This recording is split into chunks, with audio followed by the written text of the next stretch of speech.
नमस्कार दोस्तों आज की इस वीडियो में आप सभी का फिर से स्वागत है। और दोस्तों आज एक नए टॉपिक के साथ हम लोग आए हैं और ये जो टॉपिक है ये आपके एग्जाम में अभी बहुत ज़्यादा पूछा जा रहा है and that topic is homonyms या फिर जिनको मैं होमोफोन्स कहूँ। तो आज हम कुछ होमोनिम्स या होमोफोन्स जो है वो याद करने वाले हैं और इसके एक आधे वीडियो में मैं आपको याद कराऊंगी और फिर मैं आपको इससे रिलेटेड क्वेश्चंस कैसे एग्जाम में आ रहे हैं वो भी हम देखेंगे। तो आज की इस वीडियो में हम लोग होमोनिम्स याद कर रहे हैं, फिर हम लोग कुछ वीडियोस में होमोनिम्स के क्वेश्चंस करने वाले हैं। तो चलिए आज की क्लास का पहला होमोनिम्स क्या है। अब ना बेसिकली दिमाग में आता है मैम होमोनिम्स होते क्या हैं। तो होमोनिम्स का मतलब है ऐसे दो या दो से ज़्यादा वर्ड्स जिनकी स्पेलिंग जो है ना वो सेम रहती है, यानी कि आपको स्पेलिंग जो है वो सेम देखने को मिलेगी और प्लस जिनकी जो स्पेलिंग के साथ प्रोनाउंसिएशन है वो भी आपको कैसी देखने को मिलेगी, स्पेलिंग प्लस प्रोनाउंसिएशन दोनों की दोनों आपको सेम देखने को मिलेगी।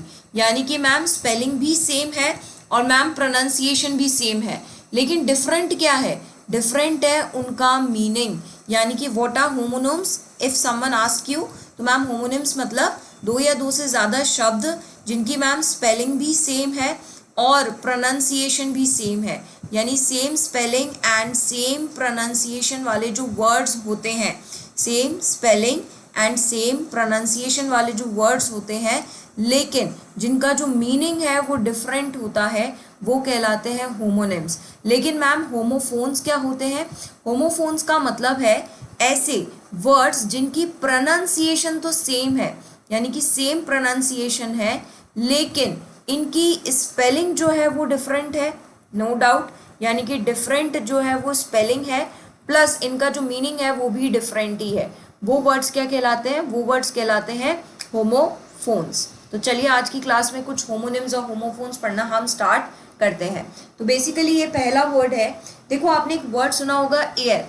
एयर का मतलब क्या होता है, एटमॉस्फेयर, यानी कि जो एयर IR वाला एयर होता है जिसको हम हवा कहते हैं, ये तो हमारा एटमॉस्फेयर है। तो ए से आप ए याद रखेंगे कि ए वाला जो एयर है वो किसके बारे में बात करता है, एटमॉस्फेयर के बारे में। लेकिन ये जो वर्ड है इसे भी हम प्रोनाउंस तो एयर ही करते हैं, नो डाउट इसकी स्टार्टिंग में एच आ रहा है बट ये एच साइलेंट होता है। ये वाला एयर क्या है, ये एयर जिसको आप हिंदी में उत्तराधिकारी कहते हैं।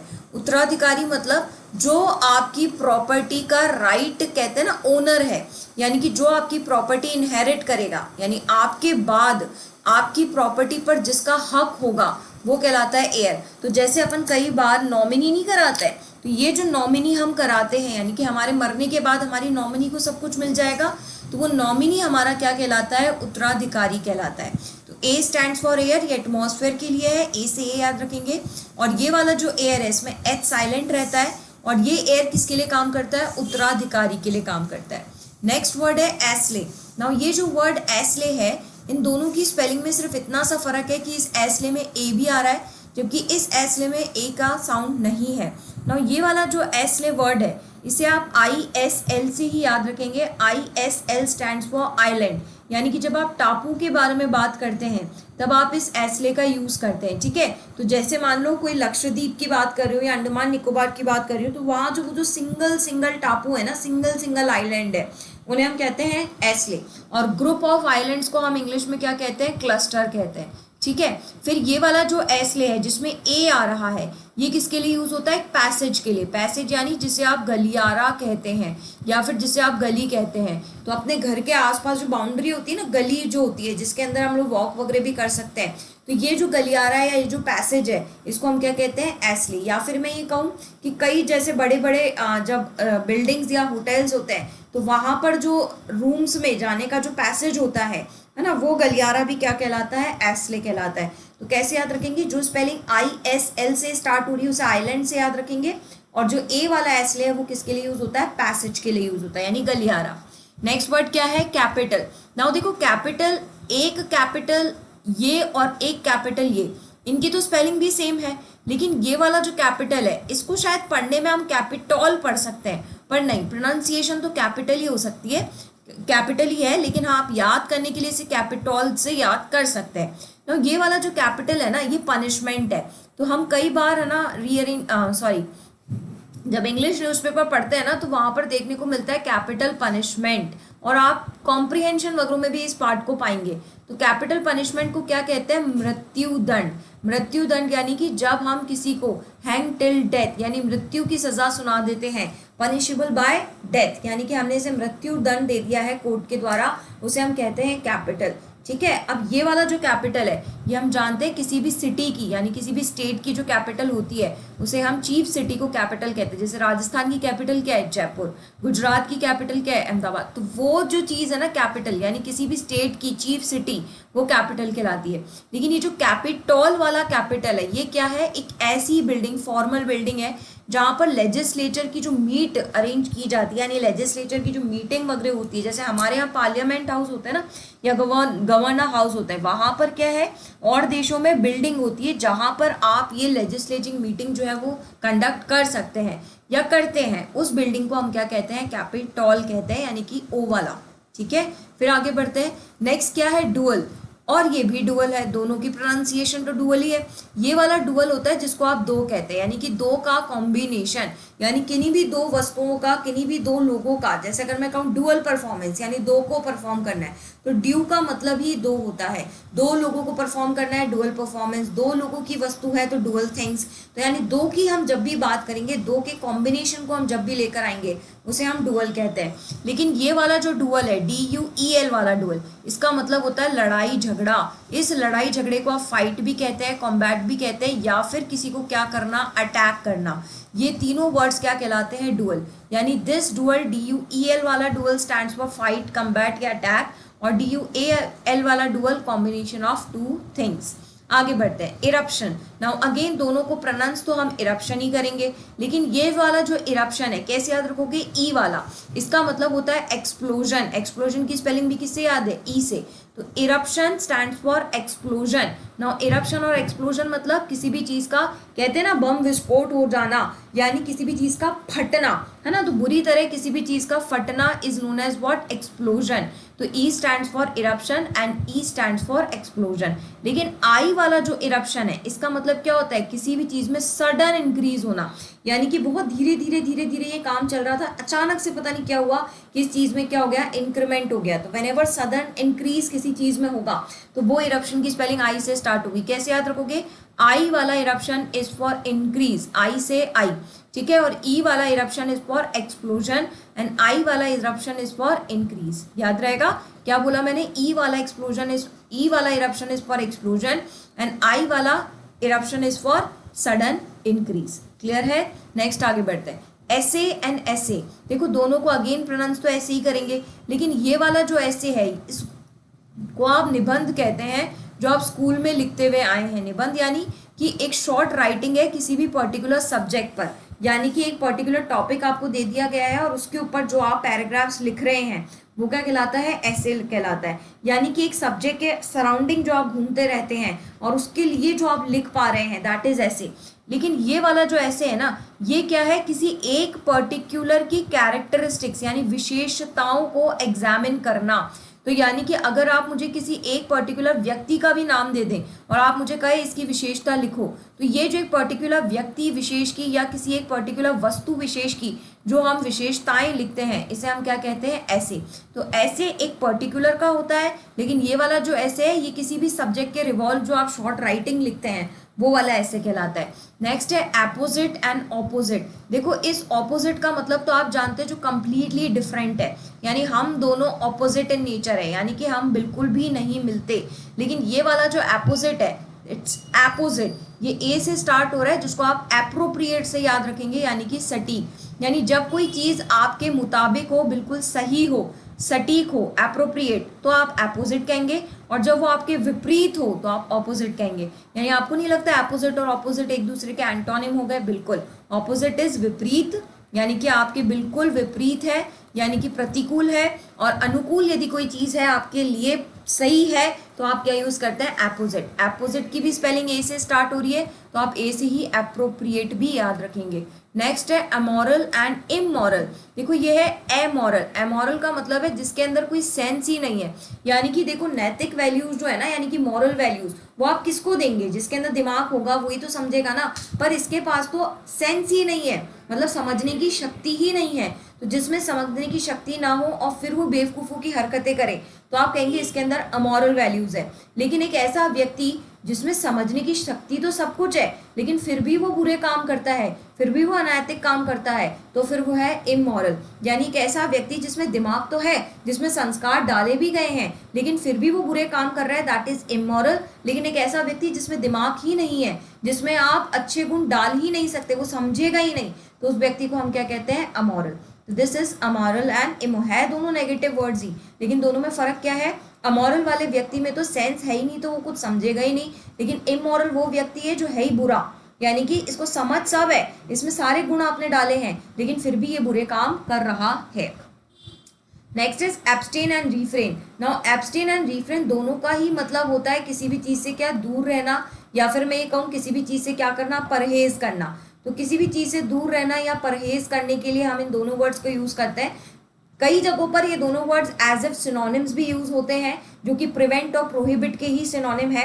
लेकिन एब्सटेन और रिफ्रेन में फर्क क्या है, देखो एब्सटेन का मतलब है आप किसी काम को करते आए थे लेकिन अब आपने उसे करना बंद कर दिया है, पर आप पहले तो करते थे ना, पहले आप उसे करते थे लेकिन अब जो है वो आप नहीं करते। जैसे पहले आप मान लीजिए ड्रिंक करते थे लेकिन अब आप नहीं करते, पर पहले करते तो थे ना, यानी किसी करीब ही चीज को छोड़ना इज नोन एज एब्सटेन। लेकिन व्हाट इज रिफ्रेन, रिफ्रेन का मतलब है आपने कभी किया ही नहीं, कभी नहीं किया। जैसे आई रिफ्रेन फ्रॉम दी एल्कोहल, मैंने कभी अल्कोहल पी ही नहीं, तो जब स्टार्ट ही नहीं की तो छोड़ूंगी क्या। तो जब आपने किसी चीज को स्टार्ट ही नहीं किया हो, आपने शुरू से ही उसे अवॉइड किया हो, दैट इज रिफ्रेन।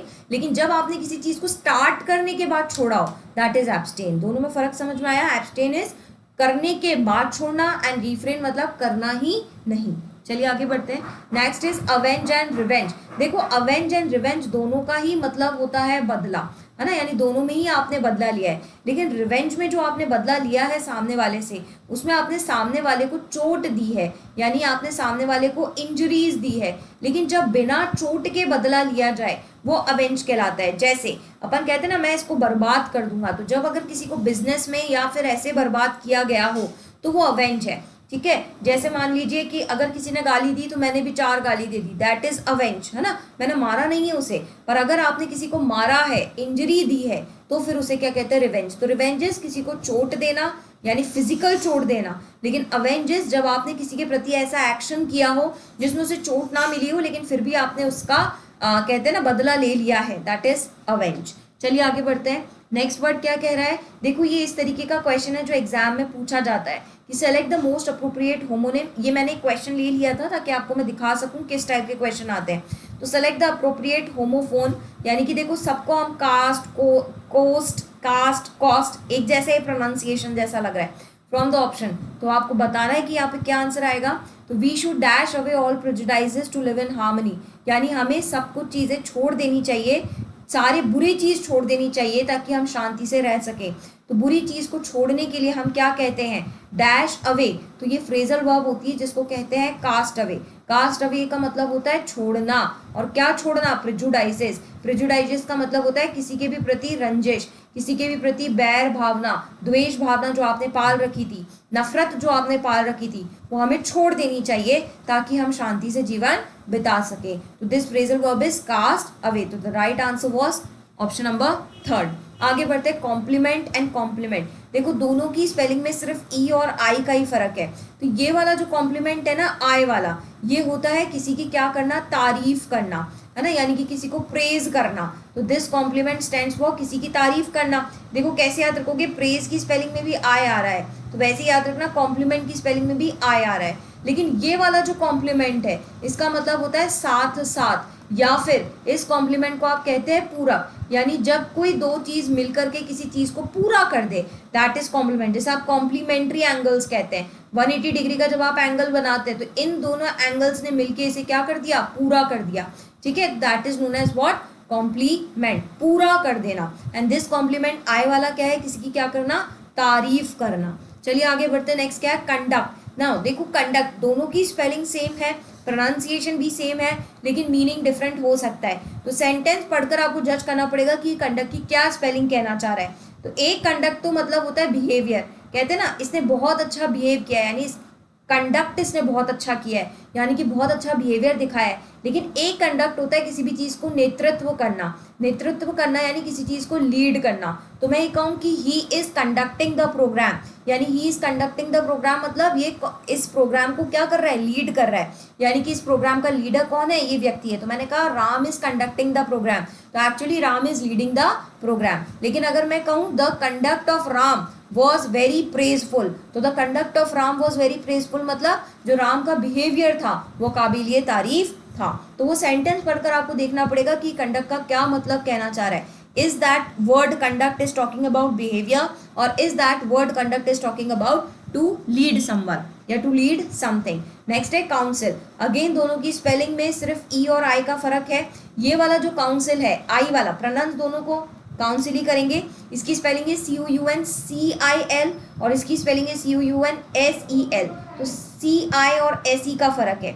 ये वाला जो काउंसिल है सी वाला, इसको सी से ही याद रखेंगे, कमिटी। तो जब हम किसी कमिटी मेंबर्स की बात करते हैं तब हम काउंसिल की स्पेलिंग सी से लिखते हैं, तो सी स्टैंड्स फॉर कमिटी से याद रखेंगे।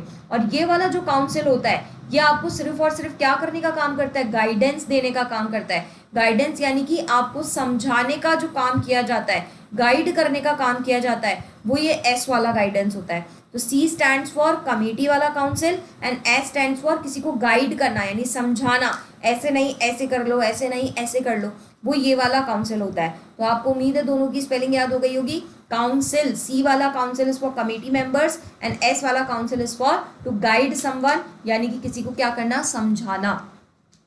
नेक्स्ट चलते हैं कोर्स एंड कोर्स। अगेन दोनों को प्रोनाउंस कोर्स ही करेंगे। ना ये वाला जो कोर्स है ये कैसे याद रखेंगे, ये कोर्स होता है किसी भी चीज का रफ पार्ट। कहते हैं ना ये तो बहुत ज्यादा खुरदुरा है, तो खुरदुरा यानी कि बहुत ज्यादा रफ पार्ट जब हम किसी चीज का कहते हैं वो कहते हैं कोर्स। तो कहते हैं कोर्स ऑफ एक्शन यानी रफ पार्ट। और ये वाला जो कोर्स है ये है, कहते हैं ना इसका कोर्स कंप्लीट हो गया है, यानी सिलेबस यानी कि प्रोसीजर। जब हम किसी चीज का प्रोसेस बोलते हैं ना, भाई ये जो इसका पाथ है, ये जो इसका रास्ता है, तो मैंने कहा कि अगर हिंदी का कोर्स खत्म हो गया है यानी हिंदी का जो प्रोसेस है, जो जो टॉपिक्स है वो खत्म हो गए, तो व्हेन यू टॉक अबाउट कि किसी भी चीज का प्रोसेस है या प्रोसीजर है, तो आप कोर्स की स्पेलिंग क्या बोलते हैं, COURSE। और COARSE वाला कोर्स कैसे याद रखेंगे, रफ से याद रखेंगे। चलिए आगे बढ़े। Next is elicit and illicit. Now ये वाला जो एलिसिट है ये होता है ड्रॉ आउट। ड्रॉ आउट यानी किसी भी चीज को निकालना। क्या निकालना, जैसे मान लो अगर मुझे किसी की इंफॉर्मेशन निकालनी है तो मैं बोलूंगी कि I took out the information of this person, और इसी जगह मैं ये भी कह सकती हूँ I took out the elicit of this person. यानी कि जब हम किसी चीज की इंफॉर्मेशन निकालते हैं या जानकारी निकालते हैं तो हम उसे क्या कहते हैं, ड्रॉ आउट। लेकिन ये वाला इलिसिट वाला जो है ये एलिसिट है, दिस इज इलिसिट। ये कहलाता है किसी भी चीज का इलीगल काम अगर आपने किया है। अगेन याद करना बहुत आसान है।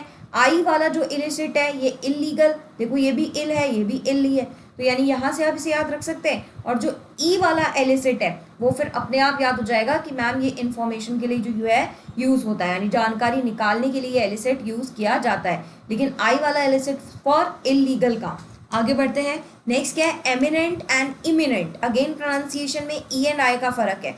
जो ये वाला एमिनेंट है इसका मतलब होता है टू डिस्टिंग्विश समथिंग। डिस्टिंग्विश यानी मुझे इन दोनों के बीच में क्या बताना है, अंतर बताना है। तो जब आप किसी भी चीज में अंतर की बात करते हैं तब आप ये एमिनेंट बोलते हैं। तो मैं अगर ये कहूँ the eminent features of this and this, यानी कि मैं आपको इन दोनों चीज के बीच में क्या बताने वाली हूँ, आप अंतर। लेकिन ये इमिनेंट का मतलब होता है जल्द से जल्द करो, यानी सून एज पॉसिबल, यानी जल्दी किसी काम को करने के लिए हम क्या कहते हैं, इमिनेंट। तो अगर मैं कहूँ the program is imminent to start, यानी ये प्रोग्राम जल्द ही क्या होने वाला है, स्टार्ट होने वाला है। तो जब अपन किसी चीज की जल्दी के लिए बोलेंगे तो इमिनेंट बोलेंगे, और जब हम किसी चीज के बीच में डिफरेंस बताएंगे, डिस्टिंग्विश करेंगे, तो हम कौन सा वाला इमिनेंट यूज करेंगे, हम एमिनेंट यूज करेंगे, ई वाला।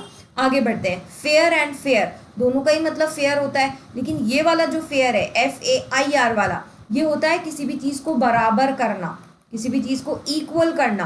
उसके लिए ये फेयर यूज होता है। हालांकि मेले के लिए भी यूज होता है, लेकिन ठीक है, इसका जो मीनिंग है वो इक्वल यानी किसी भी चीज को बराबर के लिए भी बोलता है। लेकिन ये फेयर है, अपन कहते हैं ना यार मैं फेयर प्राइस में लेके आया हूँ, फेयर प्राइस में ठीक ठीक यानी इतनी तो होनी ही चाहिए। तो जब हम किसी चीज को कहते हैं ना फेयर अमाउंट है, यानी कि हाँ ठीक ठाक अमाउंट है यार, इतना अमाउंट तो होना ही चाहिए, है ना, तो वो क्या कहलाता है, वो कहलाता है क्या, फेयर, FARE वाला फेयर। ठीक है, नेक्स्ट आगे बढ़ते हैं। नेक्स्ट क्या बोल रहा है, फीट।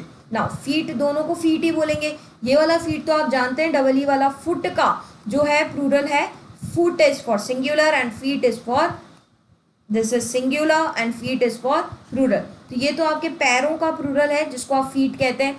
लेकिन ये जो फीट है ना, FEAT, ये होता है किसी भी चीज में अचीवमेंट हासिल करना। कहते हैं ना मैंने इस चीज में ये हासिल कर लिया है, यानी जब हम किसी चीज में कुछ अच्छा हासिल करते हैं, अच्छा हासिल करना, तो अब हम वर्ड क्या यूज करते हैं, अच्छा हासिल करना। तो जब हमने किसी चीज में कुछ अच्छा हासिल किया है तब हम ये वाला फीट याद करेंगे।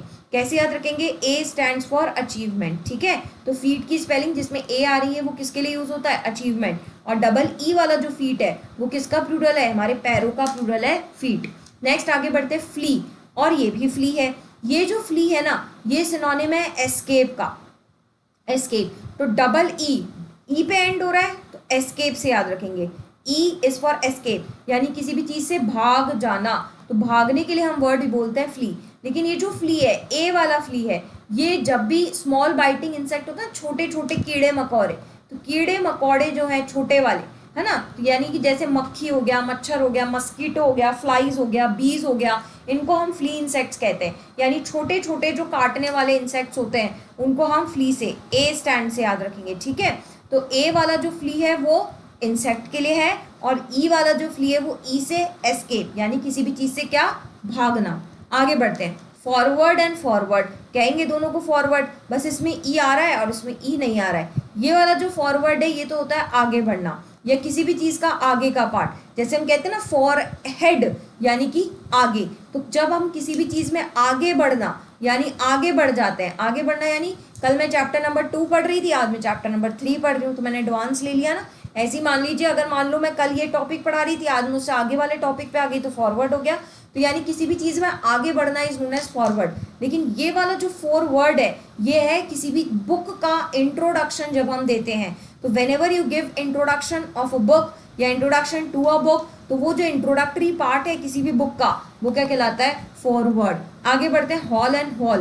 देखो ये जो हॉल है ना, ये तो वही हॉल हो गया जो आपके घर में हॉल होता है, यानी पैसेज वे जिसको हम कहते हैं। ठीक है, ये वो हॉल हो गया। लेकिन ये जो हॉल है ये आपका टो, यानी कि जो पंजा जिसे हम कहते हैं ना, पैरों का पंजा, उसे हम होल से जानते हैं। तो पैरों का पंजा इज हॉल, HAUL वाला। और जो HALL वाला हॉल है, ये जो हमारे घरों में हॉल होते हैं, पैसेज वे, उसे कहते हैं। नेक्स्ट वर्ड है हील एंड हील। नाउ ये वाला जो हील है ये कहते हैं किसी भी चीज को ठीक करना।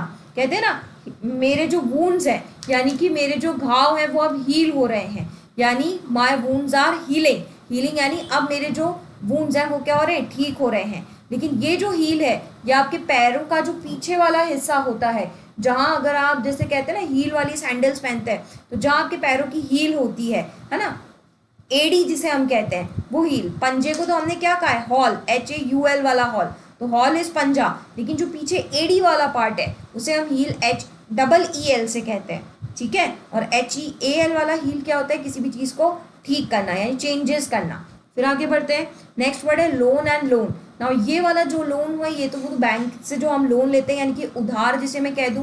तो ये जो LON वाला लोन है ये तो किसी भी चीज से उधार। लेकिन LONE वाला जो लोन है, अलोन वर्ड से ये आया है, यानी कि मैं कहूँ अलोन वर्ड इसी लोन से बना है। ये होता है किसी भी चीज में अकेला होना। तो जब किसी भी चीज में अकेलेपन की हम बात करते हैं, यानी सॉलिटरी जिसे हम कहते हैं, तो अकेले को हम लोन कहते हैं। LONE वाला अलोन से याद रखेंगे, और LON वाला लोन होता है जब हम किसी भी चीज में उधार की बात करते हैं। नेक्स्ट आगे बढ़ते हैं, पेल एंड पेल। देखो PAIL वाला जो पेल है ना, ये तो बकेट को कहते हैं, यानी कि हम बाल्टी के लिए हम इस वर्ड को यूज करते हैं, दैट इज PAIL। और PALE मतलब कहते हैं ना बहुत ज्यादा सुस्त सुस्त हो रहा है, यानी जब किसी का रंग जो है ना वो फीका पड़ जाए। तो फीका रंग जब किसी चीज का पड़ जाए तब हम कहते हैं पेल। केमिस्ट्री में बहुत यूज करते हैं, कहते हैं ना पेल येलो कलर, यानी कि एग्जैक्ट येलो कलर नहीं आया है, कैसा येलो कलर आया, बहुत फीका फीका सा कलर आया है। तो जब कोई चीज़ बहुत ज़्यादा हल्की हो जाए, नॉट ब्राइट है, यानी कि अब उतनी ज़्यादा चमकती तड़कती भड़कती नहीं है, तब हम PALE वाला पेल कहते हैं। और PAIL वाला पेल इज फॉर बकेट यानी बाल्टी। पेन, देखो जब PAIN वाला पेन कहते हैं तो ये तो कहते हैं दर्द हो रहा है, यानी मुझे क्या हो रहा है, हर्ट हो रहा है। तो दर्द को यानी कि हर्ट को हम क्या कहते हैं, PAIN वाला पेन। लेकिन ये पेन कहलाता है विंडो ग्लास। जैसे है ना, जब हम एरोप्लेन वगैरह में जाएंगे ना तो वहाँ लिखा होता है कि है ना, pane glasses, do not touch the pane glasses, यानी विंडो ग्लास को आप टच ना करें। तो ये खिड़की हो गया, खिड़की में जो लगा हुआ ग्लास होता है ना उसे हम पेन ग्लास कहते हैं, ठीक है। तो pane is only window glass, door glass को पेन नहीं कहते हैं, सिर्फ खिड़की का जो ग्लास है उसी को ही क्या कहा जाता है, पेन कहा जाता है। नेक्स्ट है पीस एंड पीस। ये वाला जो पीस है ये तो शांति के लिए यूज होता है, यानी कि जब हम किसी भी चीज में कहते हैं ना कामनेस है, साइलेंट है, चुप्पी है ना, तो चुप्पी को या फिर साइलेंस को या शांति को हम PEACE वाला पीस कहते हैं। लेकिन आई वाला जो पीस है वो है किसी भी चीज का टुकड़ा, यानी जब हम किसी भी चीज का सेगमेंट कर देते हैं, यानी हम किसी भी चीज को पार्ट्स में डिवाइड कर देते हैं। तो किसी भी चीज का पार्ट हो गया, हिस्सा हो गया ये कहूँ, या किसी भी चीज का सेगमेंट हो गया, टुकड़ा हो गया, उसे PIECE वाला पीस कहते हैं। लेकिन PEACE वाला पीस इज फॉर शांति, कामनेस के लिए। आगे बढ़ते हैं सीम एंड सीम। देखो ये जो सीम है ना, इसका मतलब होता है किसी भी चीज का प्रतीत होना। प्रतीत होना यानी कि मुझे ऐसा लगता है, यानी कि लगना। इट अपियर्स टू मी, कहते हैं ना अपन, ऐसा मुझे लगता है, ये वाला सीम। जैसे it appears to me that he is right, तो वैसे मैं कह सकती हूँ it seems to me that he is right, मतलब मुझे ऐसा लगता है कि वो सही है। लेकिन ये वाला जो सीम है, SEAM, ये सीम कहलाता है किसी भी चीज का ज्वाइनिंग एज। जब हम दो चीजों को ज्वाइन कर देते हैं तो ये जो ज्वाइनिंग एज है, ये जो कोना है जिससे ये दोनों लाइंस ज्वाइन हुई है, ये कोने को हम क्या कहते हैं, सीम। ऐसे ही हमारे घर में, जिस हॉल में, जिस कमरे में भी आप बैठे हैं, तो उसकी जो लेंथ, ब्रेथ और हाइट जिस कोनों से ज्वाइंट है ना, वो जो कोने हैं जिन्हें आप मैथ्स की भाषा में वर्टेक्स कहते हैं, वो जो कोने हैं ना उन्हें हम क्या कहते हैं, सीम। यानी कि जब हम किसी भी दो चीज़ों को या दो से ज़्यादा चीज़ों को ज्वाइन करते हैं, तो जिस एज से वो ज्वाइन है, जिस किनारे से वो ज्वाइन है, किनारा कह सकती हूँ, वो किनारा जिससे वो दो चीज़ें ज्वाइन है उसे क्या कहते हैं, सीम, ठीक है। जैसे मान लो ये समुद्र है और ये जमीन है, तो this is land and this is what, water. तो ये लैंड एंड वाटर, ये जो किनारा है, ये जो बाउंड्री है जिससे ज्वाइन है, तो ये जो बाउंड्री है ना इसे मैं कहूंगी सीमी बाउंड्री, ठीक है। तो सीम मीन्स द बाउंड्री या जो एज जो दो या दो से ज्यादा चीजों को क्या करती है, ज्वाइन करती है। नेक्स्ट है वीक एंड वीक। बहुत स्टूडेंट्स इन दोनों स्पेलिंग में कंफ्यूज होता है। देखो ये वाला जो वीक है ये 7 दिन वाला वीक है, यानी कि period of 7 days is known as week. लेकिन WEAK वाला जो वीक है ये है कमजोर, यानी जब कोई चीज क्या हो जाती है, कमजोर। कैसे याद रखोगे, देखो इस वीक में E और A डिफरेंट अल्फाबेट है ना, तो जब दो डिफरेंट चीजें मिल जाती है तो वो चीजों को क्या बनाती है, कमजोरी बनाती है ना। तो दो डिफरेंट अल्फाबेट मिल गए तो ये वर्ड को क्या कर रहे हैं, कमजोर कर रहे हैं। लेकिन डबल E वाले में देखो सेम अल्फाबेट है, तो इसका मतलब ये पीरियड ऑफ 7 days है। नेक्स्ट है वेदर एंड वेदर। ये वाला जो वेदर है ये यूज होता है क्लाइमेट के लिए, यानी कि आपको क्या बताता है, आज का मौसम कैसा है, तो मौसम के लिए हम ये वेदर बोलते हैं। लेकिन जो WEATHER वाला वेदर है इसको हम कहते हैं यदि, यानी यदि ऐसा हो तो हम ये कर देंगे, कहते हैं ना इफ इट हैपेंस, तो वही इफ की जगह हम इस वेदर का यूज भी कर सकते हैं। नेक्स्ट है योग। कौन सा वाला योग, YOKE वाला जो योग होता है ना, ये होता है जब भी हम किन्हीं दो जानवरों को साथ साथ चलाना चाहते हैं, तो आपने देखा उनके ऊपर ऐसे लकड़ी का सा रख देते हैं। ये जो लकड़ी का सा हमने इन दो जानवरों के ऊपर लगाया है, सिर के ऊपर जो टिकाया है, जिसके कारण ये दोनों जानवर पैरेलल चलेंगे। ये लकड़ी का जो इनके सिर के ऊपर रखा गया है ना, इसे हम क्या कहते हैं, योग कहते हैं। लेकिन YOLK वाला जो योग है ये है किसी भी एग का जो येलो पार्ट होता है ना, उसे हम YOLK वाला जो योग है वो कहते हैं। हालांकि दोनों की स्पेलिंग में ये L साइलेंट है, इसको योल्क मत पढ़ देना, L is silent in this, ठीक है। इसको भी योग ही कहेंगे, योग, और इसे भी योग ही कहेंगे। ये वाला जो योग है ये किसके लिए होता है, कैमल हो गया, डोंकी हो गया, या गधा मतलब सॉरी ऑक्स हो गया, है ना, इन सब के ऊपर जो ये लकड़ी का लगाया जाता है इसको हम योग YOKE से जानते हैं। और YOLK वाला योग इज फॉर जो किसी भी एग का येलो पार्ट होता है। तो ये आज हम लोगों ने कुछ सिनोनिम्स जो है वो याद किए हैं। अब आगे भी और सिनोनिम्स में आपको होमोनिम्स आपको याद भी कराऊंगी, लेकिन हाँ, हम इन होमोनिम्स पर बेस्ड एग्जाम में कैसे क्वेश्चंस आते हैं वो भी डेफिनेटली करेंगे। पर फिलहाल ये होमोनिम्स की वीडियो आप एक बार, 2 बार, 3 बार, जितनी बार देखें, पर आपको ये होमोनिम्स याद होने चाहिए, ठीक है। तो नेक्स्ट वीडियो में हम होमोनिम्स भी याद कर रहे होंगे, प्लस उनसे रिलेटेड कुछ क्वेश्चन जो हैं वो भी देख रहे होंगे। चलिए फ्रेंड्स, नेक्स्ट वीडियो में आपसे फिर मुलाकात करते हैं ऐसे इंटरेस्टिंग टॉपिक्स के साथ। तब तक के लिए आप इसी तरीके से पढ़ते रहिए, मुस्कुराते रहिए। तब तक के लिए जय हिंद, जय भारत, राधे राधे।